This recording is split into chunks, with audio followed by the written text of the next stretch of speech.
Bonjour à tous, bienvenue sur ma chaîne Fleur de sel. L'histoire que je m'apprête à vous lire, c'est Rémi le sonneur de cloches, de Mercé Compagnie, illustrateur Agusti Asensio, des éditions Casterman. Laissez-vous emporter et plonger dans l'univers des histoires simples, voire gentillettes. Bonne écoute! Rémi était le sonneur de cloches d'un vieux village. Le brave homme n'était pas très beau. Son nez ressemblait à une citrouille et ses oreilles étaient grandes comme des soufflets.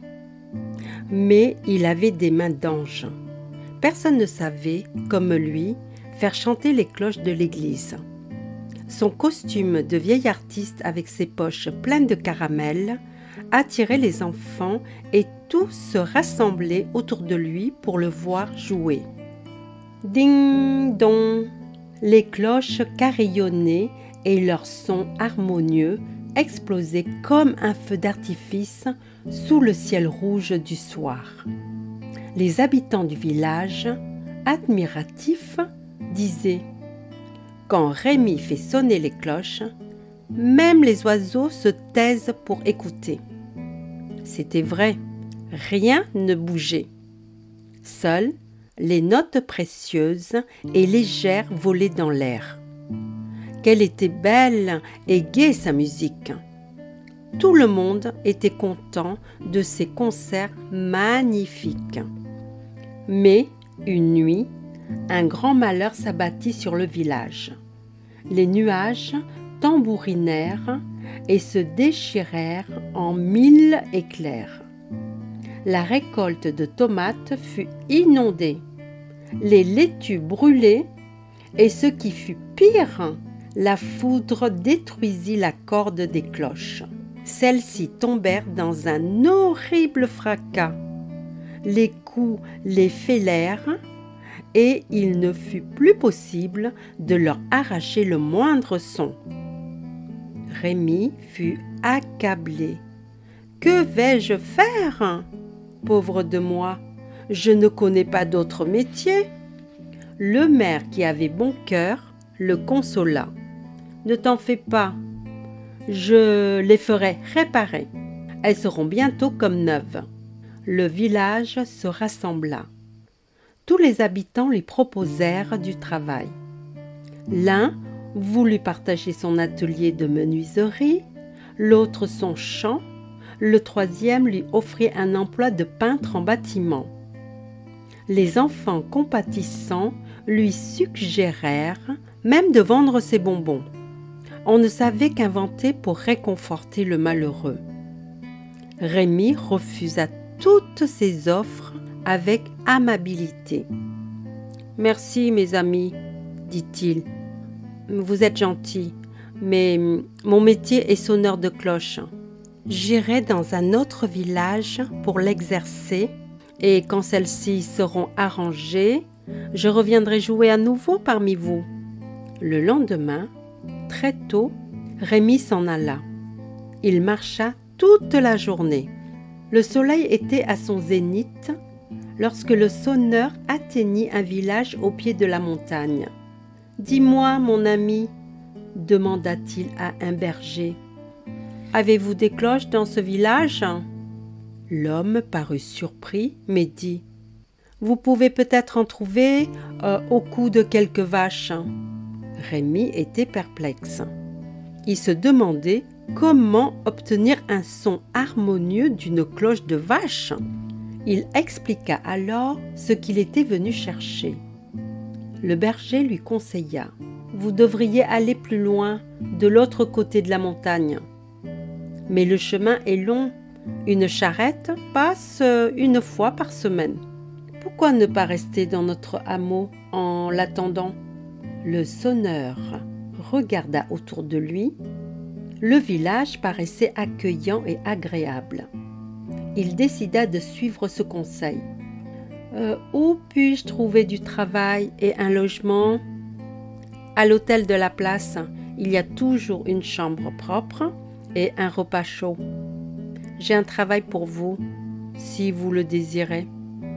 Je n'y connais rien en agriculture, précisa Rémi. Peu importe, venez. Il le conduisit jusqu'à un champ proche. Du blé mûr balançait sous la brise. Un épouvantail était planté au centre, couvert de vieux vêtements et d'une multitude de petits oiseaux. « Regardez !» dit le berger. « Ce mannequin est si calme que les oiseaux en ont fait leur nid. Ils détruisent tout mon champ. Je ne veux plus voir un seul moineau ici.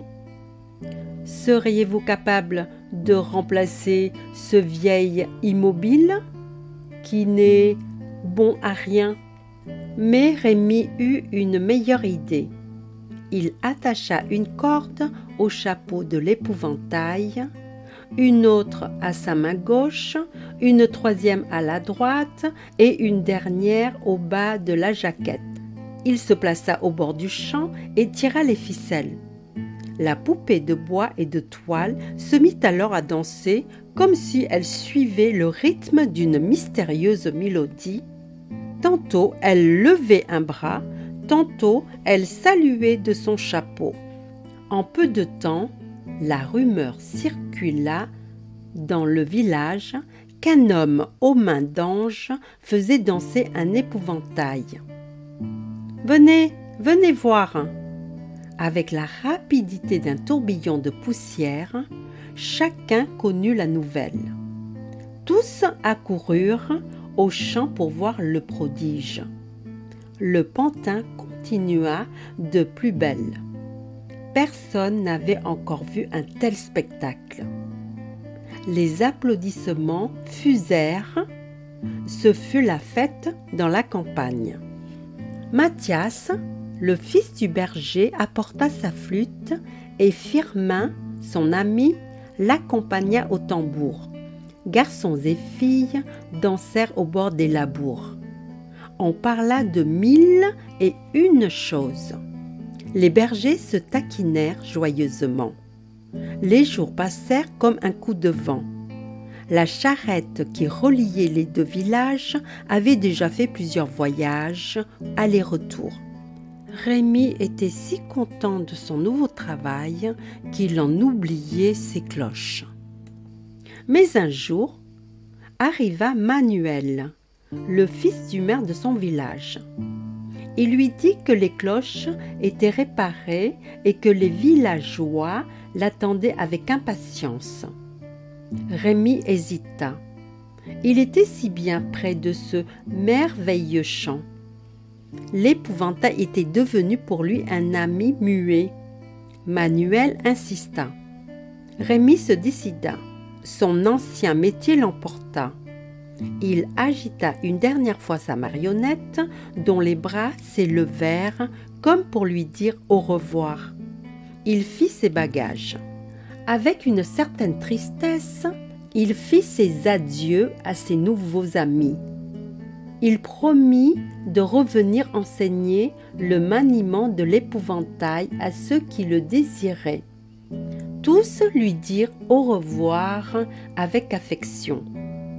Quelques heures plus tard, on entendit à nouveau les cloches joyeuses dans la vallée.